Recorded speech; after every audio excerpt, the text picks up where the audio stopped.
अगर आप इन सारे स्टेप्स को ना जान के अमेजन सेलिंग स्टार्ट करने के लिए सोच रहे हैं या स्टार्ट कर दिए हैं तो आप अपना ही नुकसान कर रहे हैं। इस वीडियो में स्टेप बाय स्टेप क्या प्रोसेस होती है अमेजन पे सक्सेसफुल प्रोडक्ट सेलिंग की वो जानेंगे, चाहे आप बिल्कुल बिगिनर है या थोड़ा एक्सपीरियंस भी रखते हैं। ये वीडियो आपको ज़रूर मदद करेंगी। और लास्ट स्टेप तो सबसे क्रूशियल एंड इम्पॉर्टेंट है, जो बिजनेस को ग्रो करा सकता है या डुबा सकता है। तो बिना किसी देरी के चलिए शुरू करते हैं। हाय दोस्तों, मैं मोमिता और स्वागत है आप सभी का जायका सेदार ज्ञान पे। शुरू करने से पहले अगर नए हैं आप चैनल पे तो अभी सब्सक्राइब कर लीजिए और वीडियो को लाइक ज़रूर कीजिए। इससे हमें पता चलता है कि आपका बिजनेस के लिए हमारी इन्फॉर्मेशन हेल्पफुल हो रहा है। कुछ बेसिक्स पहले आपको क्लियर होनी चाहिए। ये सेक्शन बिगिनर के लिए है, तो एक्सपीरियंस सेलर्स आप इस पार्ट को स्किप कर सकते हैं। अमेजन दुनिया की सबसे बड़ी ई कॉमर्स प्लेटफॉर्म है जहां हर दिन करोड़ों लोग शॉपिंग करते हैं और एज ए सेलर आपको इन करोड़ों लोगों तक अपना प्रोडक्ट सेलिंग करने का अपॉर्चुनिटी मिलता है। अमेजन का मिशन है कस्टमर सेटिस्फेक्शन। हमेशा कस्टमर की ज़रूरतों पर ध्यान देते हैं और उन्हें बेस्ट प्राइजेस और क्वालिटी प्रोडक्ट्स प्रोवाइड करते हैं। इसलिए अगर आप अमेजन पर सेलिंग करना चाहते हैं तो आपको भी कस्टमर सेंट्रिक होना पड़ेगा। अमेजन पर आपको सिर्फ इंडिया ही नहीं बल्कि दुनिया भर की कस्टमर्स तक पहुंचने का मौका मिलता है। ये आपके बिजनेस को एक्सपैंड करने के लिए एक गोल्डन अपॉर्चुनिटी है। पेमेंट्स की बात करें तो अमेजन पर पेमेंट सिक्योर है और 7 डेज में पेमेंट आपको मिल जाता है आपके अकाउंट में। और प्रोफेशनल सर्विसेज भी मिलता है अमेजन पे, जैसे कि प्रोडक्ट फोटोग्राफी और कैटलॉग मैनेजमेंट फ्रॉम ATS। अब जब आप अमेजन प्लेटफॉर्म को समझ गए हैं तो चलिए अब देखते हैं कि रजिस्ट्रेशन से पहले आपको क्या क्या तैयारी करनी होती है। आपको एक डेडिकेटेड बिजनेस फोन नंबर और ईमेल आईडी क्रिएट करना होगा। इससे आप अपने बिजनेस को प्रोफेशनल टच देंगे। जो ईमेल आप पर्सनल काम के लिए यूज करते हैं, इस ईमेल आईडी को बिजनेस में यूज मत कीजिए। अमेजन से आपको काफी सारे ईमेल्स आएंगे। एक ईमेल यूज करेंगे तो इंपॉर्टेंट ईमेल्स आपसे मिस हो सकता है। अमेजन पर सेलर रजिस्टर करने के लिए आपको कुछ डॉक्यूमेंट्स की जरूरत पड़ेगी, जैसे GST registration.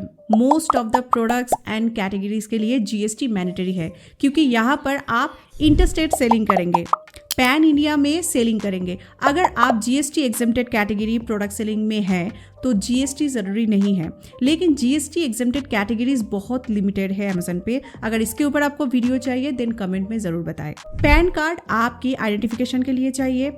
Bank account details चाहिए, प्रेफरेबली करंट अकाउंट होना चाहिए।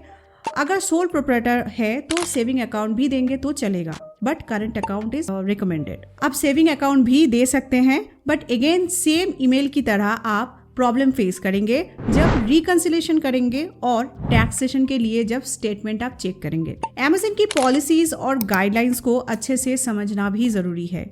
इसे आप कंप्लायंस में रहेंगे और फ्यूचर में कोई दिक्कत आपको नहीं होगी। अब जब आपके पास सब कुछ रेडी है तो चलिए रजिस्ट्रेशन प्रोसेस देख लेते हैं।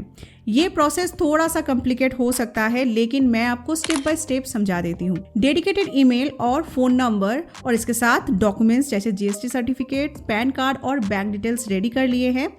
अब आपको जाना है अमेजन सेलर पोर्टल पर, ठीक है। तो इसका लिंक आपको डिस्क्रिप्शन में भी मिल जाएगा और आप स्क्रीन पे भी देख सकते हैं। डिटेल में अगर आपको सीखना है किस तरीके से आप रजिस्टर करेंगे स्टेप बाय स्टेप, तो इसके लिए आप ये वीडियो देख सकते हैं। यहाँ पे कुछ इंपॉर्टेंट टिप्स। अगर आप रेस्ट्रिक्टेड कैटेगरीज में सेल करना चाहते हैं तो आपको इनके लिए स्पेशल परमिशन लेनी होगी अमेजन से। इसके ऊपर जल्दी मेरी वीडियोज आने वाला है, तो नोटिफिकेशन पाने के लिए बेल आइकन प्रेस करके जरूर रखिए। रजिस्ट्रेशन के बाद अब आपको अपनी प्रोडक्ट्स लिस्ट करने की तैयारी भी करनी होगी, लेकिन इससे पहले ये ज़रूरी है कि आपके पास प्रोडक्ट्स रेडी होनी चाहिए जो आप सेल करने वाले हैं। अगर आपके पास रेडी प्रोडक्ट्स नहीं हैं और आप अपना ई कॉमर्स बिजनेस शुरू करना चाहते हैं तो हमारे पास एक सोल्यूशन है और वो है बिजनेस स्टार्टर किट, जो आपको wholesaleoe.com पर मिलेगा। इस किट में आपको different bundles of high demand products मिलेंगे, जिसमें हर प्रोडक्ट्स की क्वांटिटी सिर्फ 8 या 10 होती है। और सबसे ज़रूरी बात, ये सारे प्रोडक्ट्स आपके ब्रांड नेम के साथ आते हैं। इसका मतलब है कि आप पहले ही दिन से ही अपनी ब्रांड नेम से सेलिंग शुरू कर सकते हैं। हमारा बिजनेस स्टार्टर किट सिर्फ 5000 रुपीज से स्टार्ट होता है और ये अलग अलग कैटेगरीज में अवेलेबल है। डिटेल्स के लिए डिस्क्रिप्शन और पिन कमेंट में लिंक दिया हुआ है, चेक करें। अगर आपको खुद से प्रोडक्ट रिसर्च करना है और सीखना है तो कमेंट में टाइप करें प्रोडक्ट रिसर्च। ज्यादा कमेंट आने पर मैं इस पर वीडियो जरूर बना दूंगी। अब जब आपके पास प्रोडक्ट्स रेडी है तो चलिए अब देख लेते हैं कि कैसे आप अपनी प्रोडक्ट्स को लिस्ट कर सकते हैं। प्रोडक्ट लिस्ट करने के लिए आपको GTIN अप्रूवल लेना पड़ता है। ये एक प्रोसेस है जो आपको आपकी ब्रांड नेम से सेल करने में परमिशन देता है। जब आप अपनी ब्रांड नेम से सेलिंग स्टार्ट करना चाहते हैं तो GTIN एक क्रूशियल स्टेप है। Amazon पे सस्टेनेबल बिजनेस आप तभी बना सकते हैं जब आप अपने ब्रांड नेम पर सेलिंग करेंगे। अगर आपके पास ब्रांड ट्रेडमार्क है आइदर अप्लाइड और रजिस्टर्ड तो आप ब्रांड रजिस्ट्री भी कर सकते हैं Amazon पे, but initially GTIN is the step you need to list your products on Amazon। आपकी प्रोडक्ट इमेजेस क्लियर और प्रोफेशनल होनी चाहिए क्योंकि ये कन्वर्शन को इंक्रीज करती है। ऑप्टिमाइज टाइटल्स एंड डिस्क्रिप्शंस, आप अपनी प्रोडक्ट्स के टाइटल्स और डिस्क्रिप्शन में रिलेवेंट कीवर्ड्स का इस्तेमाल करें। यह आपकी विजिबिलिटी को एनहांस करता है। प्राइसिंग बहुत क्रूशियल है। आपको कंपटीटर्स के प्राइसेस से मैच करना होगा, लेकिन आपको अपने प्रॉफिट मार्जिन्स को भी ध्यान में रखना पड़ेगा। Amazon के डैशबोर्ड का इस्तेमाल करके प्रोडक्ट्स अपलोड करें। आपको कीवर्ड ऑप्टिमाइजेशन पर भी ध्यान देना होगा। Amazon पर आपको 3 शिपिंग ऑप्शंस मेनली मिलते हैं। इजी शिप जो कि Amazon आप से पिकअप करता है और डिलीवरी करता है कस्टमर तक। FBA यानी फुलफिलमेंट बाय Amazon, आप अपनी प्रोडक्ट्स Amazon के वेयर हाउसेज में स्टोर करके रख सकते हैं और फिर Amazon डिलीवरी करता है। सेल्फ शिप जहाँ पे आप खुद से पैकिंग और डिलीवरी करते हैं। आपका प्रोडक्ट लिस्ट होने के बाद अब आपको पेमेंट्स और रिफंड्स का भी ध्यान रखना होगा। अगर पेमेंट्स की बात करें, Amazon आपको सेल के 7 दिन के अंदर पेमेंट ट्रांसफर करता है। आपको अपनी सेलर डैशबोर्ड पर सेल्स और रिफंड्स रेगुलरली चेक करना चाहिए रिकंसिलेशन के लिए, और रिटर्न्स और रिफंड्स को पेशेंटली हैंडल भी करना है आपको। कभी कभी कस्टमर्स फेक रिटर्न्स भी करते हैं, तो इसलिए आपको केयरफुल रहना पड़ेगा। ई-कॉमर्स में आपको फेक रिटर्न्स या RTO का इशू आएगा ही, ठीक है। आप इसे कंप्लीटली डिनाई नहीं कर सकते हैं, पर इसके कई और तरीके हैं जिससे आपका रिटर्न कम हो सकता है। कस्टमर फीडबैक और रिव्यूज से आप अपनी प्रोडक्ट्स और सर्विसेज को इम्प्रूव कर सकते हैं। ये भी एक इम्पॉर्टेंट स्टेप होता है। जब आप ऑर्डर्स भेज रहे हैं तो आप प्रोडक्ट्स के अंदर गिफ्ट कार्ड दे सकते हैं जिसमें आप कस्टमर से रिक्वेस्ट कर सकते हैं रिव्यू के लिए। ये आपको लॉन्ग टर्म सक्सेस के लिए ज़रूरी है। और आखिर में आपको अपनी प्रोडक्ट्स की विजिबिलिटी इंक्रीज करने के लिए मार्केटिंग स्ट्रैटेजीज पर भी काम करना होगा। जैसे फर्स्ट, आप Amazon स्पॉन्सर एड्स पे आपको अपनी प्रोडक्ट्स को प्रमोट करने के लिए Amazon के एडवर्टाइजिंग टूल्स का भी इस्तेमाल करना चाहिए, क्योंकि जब आपका नया अकाउंट होता है तो विजिबिलिटी नहीं मिलता आपको, तो इससे थोड़ा सा पुश चाहिए होता है।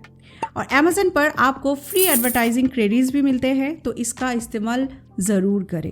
और सोशल मीडिया पे एक्टिव हो जाइए। इंस्टाग्राम, फेसबुक पे अपना बिजनेस का पेज बनाइए और Amazon पे जो आप प्रोडक्ट सेलिंग कर रहे हैं उसका लिंक्स छोड़ दीजिए। धीरे धीरे आपका बिजनेस इस तरीके से बिल्ड होता जाएगा। अगर यहाँ तक आप देख रहे हैं तो कमेंट करें एंडिंग टिप्स। फाइनली मैं आपको एक सीक्रेट बताती हूँ। अपना पैकिंग मटेरियल आप अट्रैक्टिव बना लीजिए, जिससे देख के कस्टमर बोलने पे मजबूर हो जाए, वाओ कितनी अच्छी पैकिंग किए हैं सेलर ने। आप उन्हें स्पेशल फील करा सकते हैं इससे, और साथ में एक अच्छी क्वालिटी एंड अट्रैक्टिव पैकिंग से आप सिर्फ कस्टमर को खुश करेंगे, यही नहीं आप अपनी प्रोडक्ट सेफली भेज पाएंगे। इन ट्रांजिट डैमेज होने का खतरा भी नहीं होगा, और इससे आपको रिव्यूज़ भी जल्दी मिलेंगे। पैकिंग मटेरियल में आपको थोड़ा सा स्पेंड करना ही पड़ेगा। ऐसी कम्पिटिटिव बिजनेस में आपको अलग स्टैंड आउट होना ही पड़ेगा। तो रेगुलरली स्टेप्स को फॉलो करना है, वो है आपको अपनी लिस्टिंग को रेगुलरली ऑप्टिमाइज करना होगा, कस्टमर रिव्यूज से सीखना होगा कहाँ आप गलतियां कर रहे हैं, और Amazon की पॉलिसीज को स्ट्रिक्टली फॉलो करना होगा। आगे चल के आपको ऑर्डर्स आना स्टार्ट होगा, साथ में रिव्यूज पॉजिटिव और नेगेटिव दोनों तरह के ही आपको मिलेंगे। कुछ नेगेटिव रिव्यूज आप हटा भी सकते हैं, क्या आपको पता है? इसके लिए आपको मेरी नेक्स्ट वीडियो देखनी चाहिए जिसमें मैं बताई हूँ how to remove negative reviews on Amazon।